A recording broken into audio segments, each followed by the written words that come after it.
À ma droite, je vais vous présenter mes camarades. À ma droite, Béatrice Picard. Vous êtes vice-président. Alors, à ma très lointaine droite, Béatrice Picard, vous êtes vice-président brand et communication de Mano Mano. Mano Mano, c'est le champion de France, grosso modo, de la vente en ligne d'articles de jardinage et de bricolage. Vous avez récemment levé des fonds, 110 millions d'euros, si je ne m'abuse. Vous avez ouvert des bureaux à Nantes, à Barcelone, et parce que justement, vous êtes en train de créer une nouvelle offre en ce moment qui est destinée aux artisans, donc on est ravis de vous avoir. Justine Hutto, vous êtes CEO, fondatrice de Respire. Alors Respire, si vous ne connaissez pas Respire, c'est une entreprise qui a récemment, mais complètement bousculé le marché de la cosmétique avec un déodorant made in France, 100% naturel. Vous allez nous en parler. Alors, on va commencer justement on va commencer avec vous, Béatrice. Moi, je voulais savoir, puisqu'on est en train de parler de reboot d'un secteur qui est en train de se réinventer, le secteur du retail, moi, j'aimerais un peu avoir votre regard actuellement sur le retail, sur le marché du retail, et nous expliquer justement qu'est-ce qui vous a conduit à créer Mano Mano. Notre vision sur le retail, c'est que le retail se revisite totalement avec le digital. Oui. Et en matière de digital, moi je trouve qu'il n'y a pas un retail, il y a des retails, il y a des verticales qui sont vraiment à différents niveaux de maturité. Et notamment le bricolage, le jardinage et la maison est un vertical très en retard, sur lequel il ne s'est pas passé grand-chose depuis un bon moment. Et c'est évidemment la raison pour laquelle on a créé Mano Mano. Quand il ne se passe rien dans un secteur, ça laisse des opportunités, vous les avez complètement saisies. Alors justement, Justine, de votre côté, vous, le marché de la cosmétique, est-ce qu'il ne se passait rien aussi du côté de la cosmétique? Racontez-nous ce qui vous a amené à créer Respire, justement. Déjà, bonjour à tous. Alors non, c'est sûr que le marché de la cosmétique, il ne se passait pas rien, clairement. Mais il se passait en fait qu'il y avait un besoin de réinventer ce marché, en tout cas de casser un peu les codes en allant chercher plus de naturel, plus de transparence. Et donc Respire, c'est lié à mon histoire personnelle. Début 2018, on m'a détecté une tumeur bénigne à la poitrine. Et là, j'ai pris conscience en fait de tous les produits que je mettais sur mon corps au quotidien, sans vraiment trop savoir ce qu'il y a dedans et sans vraiment trop chercher. Et là, j'ai commencé à approfondir et je me suis rendu compte que les déodorants, c'est le deuxième produit le plus utilisé chaque jour et pourtant, on ne sait pas ce qu'il y a dedans. Ouais. Et quand j'ai creusé plus loin, je me suis dit qu'il y avait pas mal d'ingrédients dans ce déodorant qu'il fallait enlever. Donc, c'est là qu'est venue l'idée de créer ce déodorant naturel, mais aussi efficace, avec une marque transparente et en communication, vraiment de proximité avec nos consommateurs. D'accord. Et c'est ça qui est très intéressant dans votre vision, c'est que non seulement il y a votre expérience personnelle, il y a un déficit sur le marché, mais vous co-construisez avec des communautés. Exactement. Depuis le début, on parle de co-création avec la communauté. Alors avant de lancer Respire, j'avais déjà une petite communauté sur Instagram où je parlais de running et de course à pied, donc rien à voir avec les déodorants. On voit que vous avez fait le marathon de Paris, là, les 20 km de Paris ce week-end. Oui, j'ai fait les 20 km dimanche, exactement. C'est vrai que j'adore courir et j'adore partager ça sur les réseaux sociaux, partager un peu le dépassement de soi et le fait qu'avec notre corps, on peut faire plein de choses. D'où le déodorant. Il faut prendre soin d'où le déodorant, mais il faut prendre soin de son corps. Et donc depuis le début qu'on a lancé Respire, donc c'est assez récent parce que Respire a 5 mois, depuis mai 2019, mais on avait lancé un crowdfunding donc en novembre 2018 et en fait juste avant, 2 mois avant de lancer le crowdfunding, j'avais commencé à parler de Respire sur les réseaux sociaux et en fait il y a une grosse partie de la communauté qui a été intéressée et qui nous a aidés à co-créer le produit, qui nous a donné des idées en fait pour par exemple on a lancé un format 50 ml qui est un format traditionnel et un format mini et ce format mini il vient des idées de la communauté qui nous a dit mais moi j'ai un déodorant dans mon sac de sport, dans mon sac à main, dans mon tiroir de bureau. Et je me suis dit, c'est quand même débile de promener partout un grand déodorant. Oui, et en plus, ce qui est très intéressant, c'est qu'on ne parle pas d'une étude de marché qui a été menée, je ne sais pas quoi. Ça a été fait avec Instagram, quoi. Exactement, c'est Instagram. Instagram, LinkedIn, Facebook, enfin les plateformes de réseaux sociaux. Béatrice, ça vous parle, cette histoire de communauté? C'est quelque chose que vous vivez aussi, j'imagine? Oui, tout à fait. Nous, les communautés sont quelque chose d'hyper important. On estime qu'on a plusieurs communautés. Déjà, on a un modèle économique qui est une place de marché. On a une place de marché fermée, c'est une petite spécificité. Ce qui veut dire que nos marchands, on les choisit. Et c'est une de nos communautés. On a aussi en interne, on est une communauté. Le bricolage, c'est aussi un vertical où on se fait aider, on demande conseil, on a besoin d'un coup de main. Donc la notion de communauté est vraiment extrêmement liée au bricolage. C'est pas simplement le marteau ou la pelle, quoi. Ça va plus loin. Voilà, c'est le partage. On a besoin de conseils, on a besoin de se faire aider, et une fois qu'on a fait, on est fier, on a envie de le montrer. Donc on a toujours pensé le bricolage intimement lié à la communauté. Donc on a développé une communauté de conseillers experts et passionnés de bricolage qui sont là pour partager leur savoir, pour avoir des réponses en temps réel et sur mesure pour nos clients, et qui peuvent du coup les accompagner sur tout type de projet. Et on tient beaucoup à cette démarche de communauté, on va investir beaucoup dessus dans l'avenir. Mais justement, quand on voit des petits acteurs comme vous, qui ont l'air d'avoir tout compris, parce que grosso modo, vous parlez avec les vrais gens, il n'y a pas des études marketing dans un bureau fermé, vous êtes en prise directe avec les gens, et ce qui vous permet d'être beaucoup plus efficace. C'est quoi l'objectif des deux côtés? Est-ce que vous allez, je sais pas moi, le Roi Merlin demain c'est fini parce que vous allez les écraser, L'Oréal qu'on a eu tout à l'heure et Lancôme c'est fini, vous allez les écraser. Quelles sont vos ambitions à toutes les deux? Enfin à Respire et à Mano Mano en l'occurrence.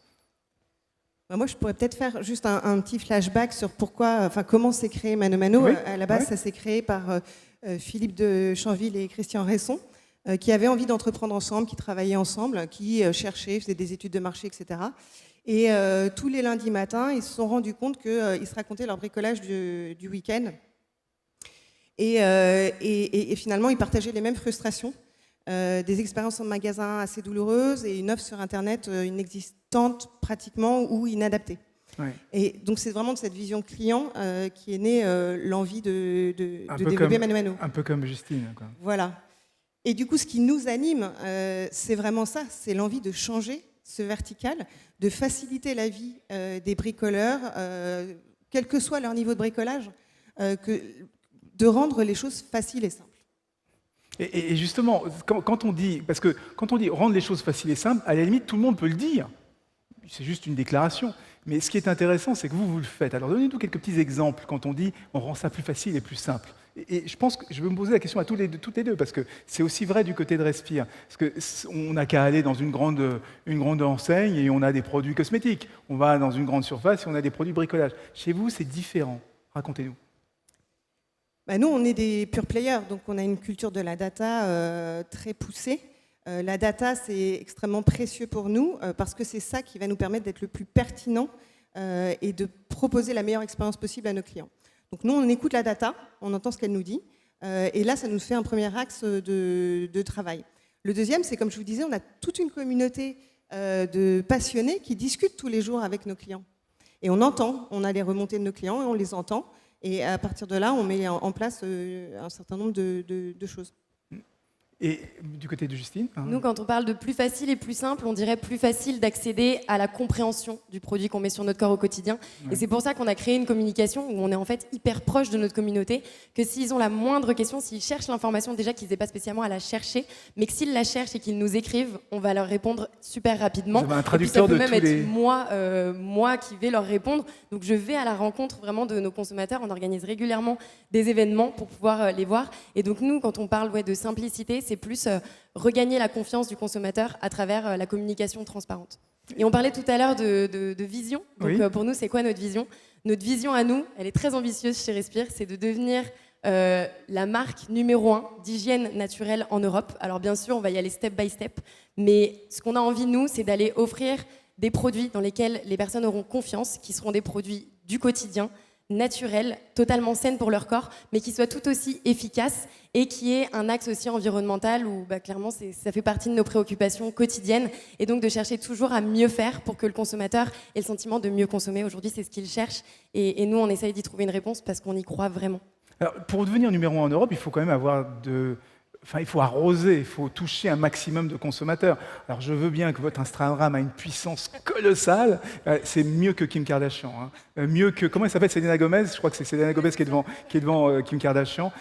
Votre Insta est super puissant, d'accord, mais il va falloir peut-être aussi physiquement que les gens puissent avoir accès aux produits. C'est quoi la stratégie de distribution ? Alors, il y a une stratégie qui serait très longue, parce que bien sûr, c'est step by step, puis je ne parle pas que pour les 3 prochaines années, bien sûr.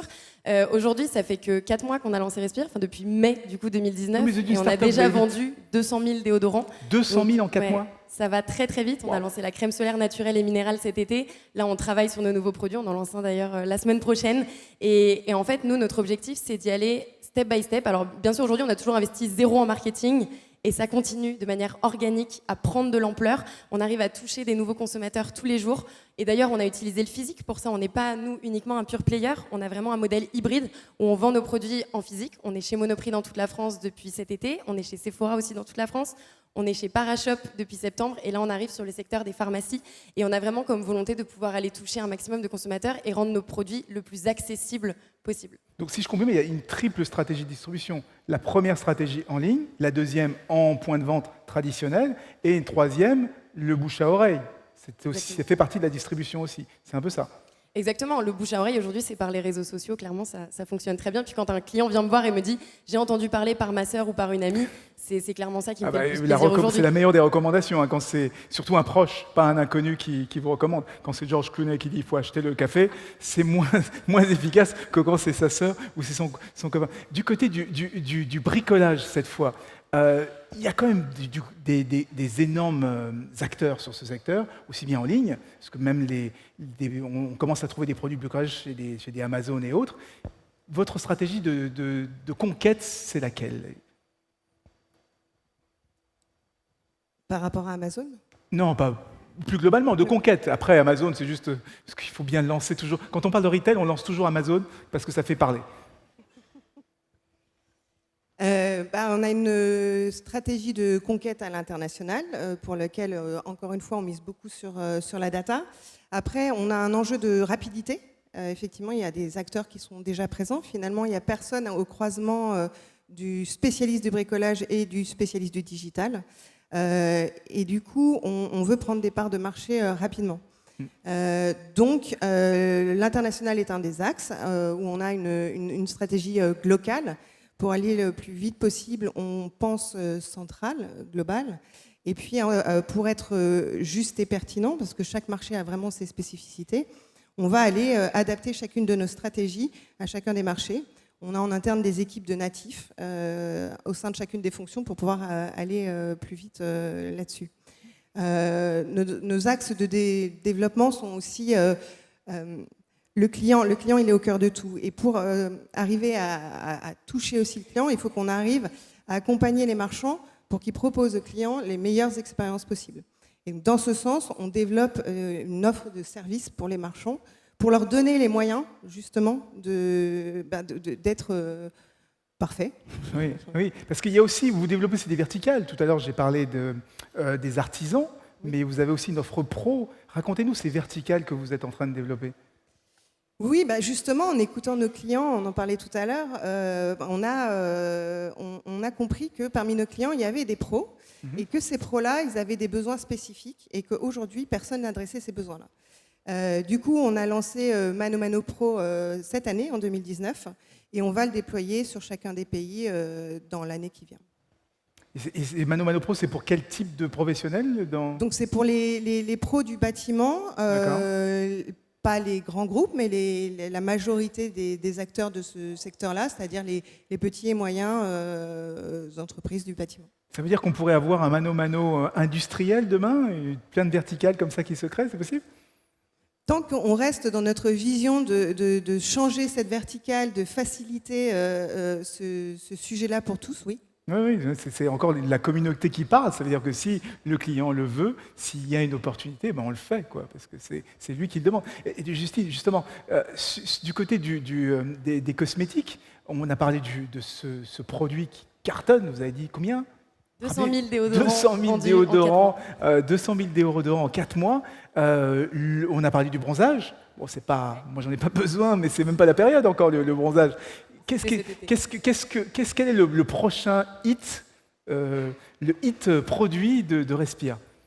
Oula, est-ce que je vais le dévoiler ici? Je pense que ma communauté m'en voudrait que je le dévoile pas sur les réseaux. Alors, il faut suivre son Insta. Alors, on a aussi forcément une stratégie en interne, même si nous, on utilise beaucoup l'authenticité et la spontanéité. En fait, c'est ça aussi qui fait aujourd'hui la force de Respire, c'est qu'on se sent très proche de nos consommateurs et eux se sentent très proches de nous, et en particulier en fait de moi qui incarne totalement la marque. Ouais. C'est parce qu'on a sur les réseaux sociaux j'ai envie de dire, on se prend pas la tête. En fait, je prends mon téléphone, je fais une story face caméra et j'ai envie de raconter quelque chose. Tout à l'heure, j'ai raconté, voilà, je suis au Web Institute et je suis là aujourd'hui pour faire voilà, une intervention.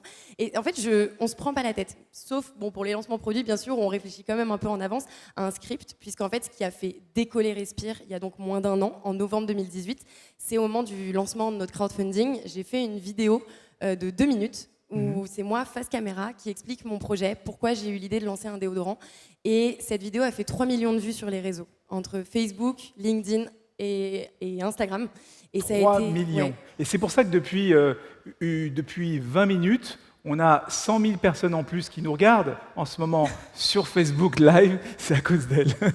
C'est à cause de Justine. Mais ça a été complètement incroyable. Et du coup, c'était quoi la question? Je me perds dans mes... Non, c'était quel était le prochain produit. Ah oui. Et du coup, voilà. Et donc du coup, pour chaque lancement produit, en fait, on a quand même une stratégie de l'annonce en vidéo, puisqu'aujourd'hui c'est la vidéo. On en parlait tout à l'heure. J'ai assisté donc à l'interview avec Lancôme et Mathieu Serviti.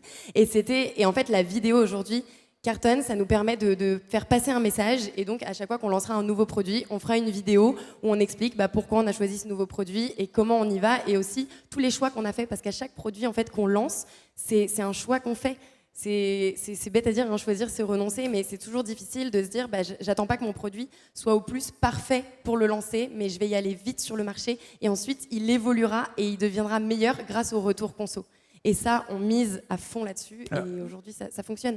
Alors, vous avez un peu anticipé ma prochaine question.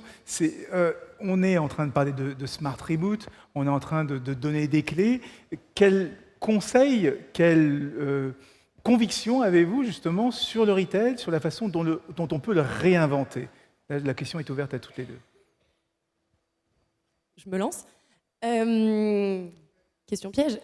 Non, parce que c'est votre expérience quelque part. Je dirais qu'aujourd'hui, il y a plusieurs clés en fait chez Respire aujourd'hui qu'on utilise, en fait, qu'on a mis en place un peu de manière spontanée, puis finalement qui fonctionne, et donc du coup qu'on réutilise. Mais voilà, je parlais de la proximité avec la communauté, et en fait, je pense qu'aujourd'hui, c'est une clé incroyable. Quand on se dit qu'on a dépensé 0 en marketing, qu'on a vendu 200 000 déodorants en 4 mois, on se dit qu'il y a vraiment quelque chose à faire aujourd'hui grâce au digital, grâce à la proximité, l'authenticité et la spontanéité que nous permettent les réseaux sociaux. Et donc nous, aujourd'hui, c'est vraiment la clé. Et ce qui est génial, c'est que les retailers avec qui on travaille, que ce soit Monoprix, Sephora, et Parashop, et puis bientôt les pharmacies, en fait, ils nous écoutent et ils n'ont aucun problème avec le fait qu'on leur soumette des nouvelles idées, qu'on décide d'aller tourner une vidéo chez eux et qu'on vienne un peu casser les codes, alors que les autres marques n'ont jamais osé venir un peu chez Sephora, venir voir les vendeuses et tourner des vidéos et interviewer les vendeuses pour savoir ce qu'elles pensent de notre produit. Et en fait, nous, on le fait et on se pose pas trop la question. Bon, bien sûr, on essaye de pas dévier le côté éthique, mais on fait ce qui nous paraît authentique, et aujourd'hui c'est ça qui crée cette proximité avec la communauté. Donc je dirais que notre Smart Reboot, la clé Respire, c'est ça aujourd'hui. C'est ça, d'être le plus proche possible de sa communauté, rester authentique, parce que c'est un peu ce que vous vendez, hein, des produits authentiques. Il faut que le produit le soit, mais l'équipe qui le vend et les gens qui le consomment le soient également. Béatrice, quelles convictions, quelles idées on pourrait partager avec nos camarades sur les bonnes idées, les bonnes directions pour relancer le secteur du retail? Là, on a parlé de la communauté et de l'authenticité. Oui, tout à fait. Moi, je parlerai de la tech, l'innovation, de la data, et de son rapport avec l'humain. On dit souvent, chez nous, il faut injecter de l'humain dans la tech, et finalement, notre conviction, c'est que c'est pas vraiment ça, c'est la tech qui est au service de l'humain. La tech, elle est au service de notre communauté. La tech, elle est au service de nos clients. La tech, elle doit résoudre des problèmes. Et donc, pour moi, c'est ça le point. Et vous pouvez imaginer, tout à l'heure, Justine a un peu répondu en disant qu'elle était sur plusieurs canaux. Est-ce qu'on peut imaginer que demain, il y ait des magasins, mano, Est-ce que vous êtes pure player, c'est-à-dire que pure player égale forcément digital, ou pure player peut être multicanal? Non, les magasins, c'est pas dans notre vision. En revanche, on voit ce qui se passe dans les magasins, on voit leurs points forts, et en fait, on travaille à les transformer en version digitale pour avoir le meilleur des deux mondes le plus facilement possible. Donc digitaliser le magasin, mais surtout, moi ce que je retiens dans ce que vous avez dit, c'est l'humain avant la technologie. Il y a beaucoup de data, il y a beaucoup de tech derrière, c'est un peu la clé, mais toujours l'humain devant. Et quand on bascule du côté de Justine, là c'est la communauté qui fait le produit, qui incarne le produit, qui est sur Instagram, et autres. Et c'est ça qui fait l'authenticité et qui est peut-être le retail de demain. On disait que souvent le retail années 60, vous savez, les grandes surfaces hyper industrialisées, austères, etc., que c'était assez déshumanisé. Et on a l'impression que le retail du futur, lui, il parle de l'humain. D'abord, merci énormément, Justine, merci énormément, Béatrice. Mano à mano et respire un petit bol d'air dans le retail. Merci à vous.